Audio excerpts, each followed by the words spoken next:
Charleston White has once again managed to shake the entire hip-hop community to its core, and this time, it's not just because of his signature trolling, but because he has completely destroyed both Lil Woody and Young Thug, who try to bargain their way out of prison time by snitching only to fail miserably, get exposed for their betrayal, and still end up behind bars while Charleston White laugh loud and hard at their downfall, turning the whole saga into a lesson about hypocrisy, the collapse of street codes, and the brutal reality of the justice system. This article is going to walk you through everything that happened, why Charleston White reacted the way he did, what it means for the future of the culture, and how the image of Young Thug and Lil Woody has been permanently stained. All while Charleston White sits on the sidelines gloating and reminding everyone that he told us from the very beginning that these rappers are not who they claim to be. Let's start from the beginning. Young Thug, one of the most influential rappers of his generation, found himself at the center of one of the most explosive RICO cases in hip-hop history. The YSL indictment was more than just a legal battle. It was the dismantling of an empire. Prosecutors accused YSL of being not just a label, but a full-blown criminal enterprise, linking Thug and his affiliates to everything from violent crimes to drug operations. From the moment the indictment came down, the hip-hop community was divided.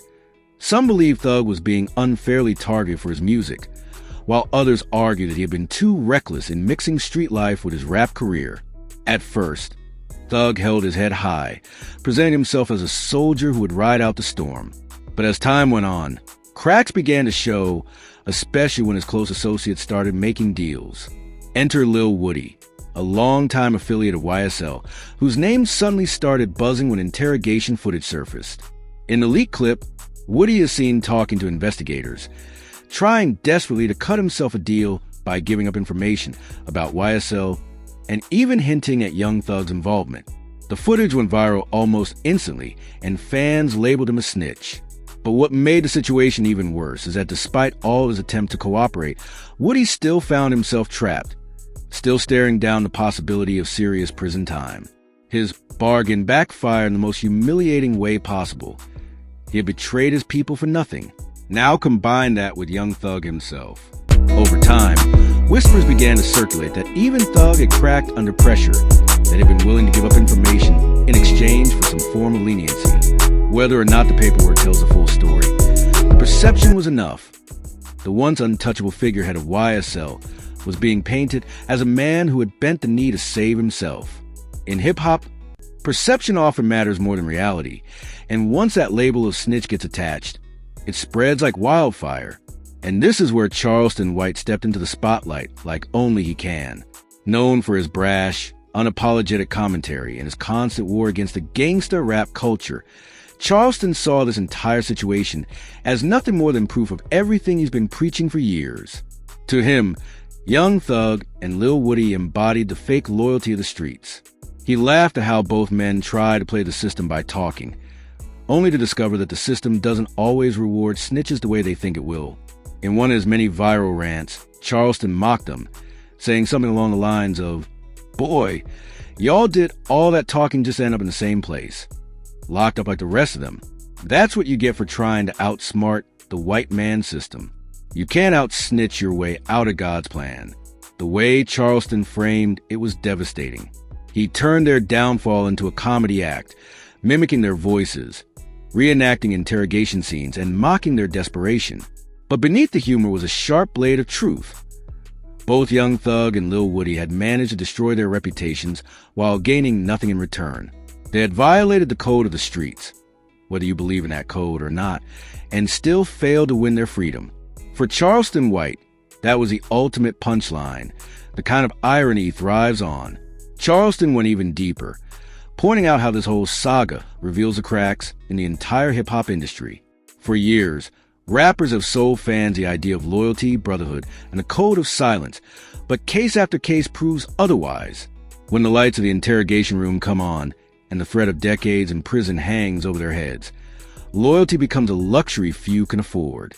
Charleston compared it to Gunna's situation, reminding fans how they defended him when he took his Alfred plea, yet now they're watching Young Thug and Woody exposed for the same thing. "I told you all these boys ain't built for this," Charleston said in one of his videos. "They built for the cameras, they built for the chains, but they ain't built for that cell."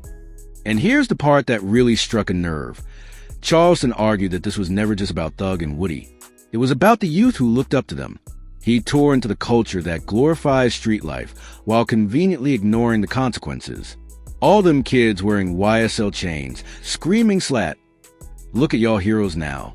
They in that interrogation room singing like church choir members, and y'all still calling them gangstas. In his mind, this was a perfect example of why he's been waging war on hip-hop, because the very role models the kids idolize are exposed as frauds when the stakes are real. Charleston didn't just laugh at Thug and Woody.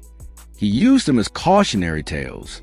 He spoke directly to youth, saying, "Don't you go out there throw your life away for no gang, for no rapper, for no set. They gone snitch to save their life, and you gonna be the fool sitting in prison while they home eating steak." He positioned himself not as a troll this time, but as a prophet, someone who saw this day coming and is now basking in the vindication. But don't think for a second that Charleston White let the comedy slide. Oh no, he turned this into a one-man show, mocking how Thug must have looked when the realization hit that his bargaining wasn't working. He described Woody as a man who thought he was being clever, but only made himself look pitiful. Charleston reenacted Woody's interrogation clip, exaggerating every gesture, every nervous twitch, and then cackling as he reminded his audience that Woody still ended up with nothing. The man who thought he could trade loyalty for freedom ended up with neither. As the story gained traction, fans online began echoing Charleston's words. Memes flooded social media showing Thug and Woody as clowns, their legacies tarnished.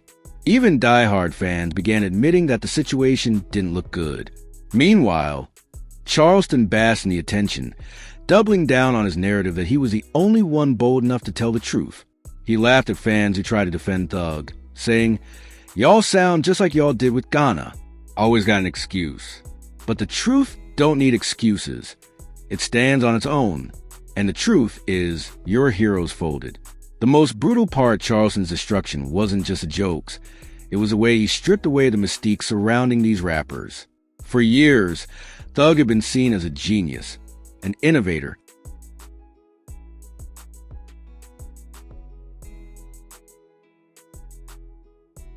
I need the...